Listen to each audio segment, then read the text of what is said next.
কোন এক জানি মেয়ে বলেছিল হানিমুনে কোথায় যাবে, তখন সেই মেয়ে উত্তরে বলেছিল মদিনায় যাব। সেটা নিয়েও মানুষ ঠাট্টা করতেছে।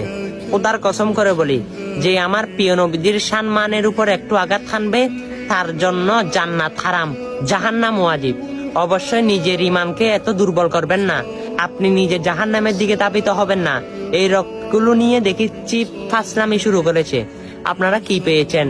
এটা কিন্তু একটু ভালো কথাকে আপনারা খারাপে পরিণত করেছেন।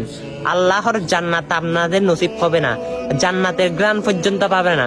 আর অবশ্যই এই ভুলটা যারা করতেছে সবার কানে কানে ভিডিওটা পৌঁছে দেন, এই ফাসলামি থেকে দূরে থাকুক। এটা কিন্তু আমার রসুলের সম্মানের উপর বিয়াদবি হচ্ছে। এই সতর্কতা সবাইকে জানিয়ে দিন, আপনার ইমানি দায়িত্ব। আপনি রসুলকে যদি মন প্রাণ থেকে ভালোবাসেন, অবশ্যই এই বার্তাটা তাদের কাছে পৌঁছে দিবেন। এটার কারণে আপনি আমার প্রিয় নবীর শাফায়াত পেয়ে যেতে পারেন। আমিন।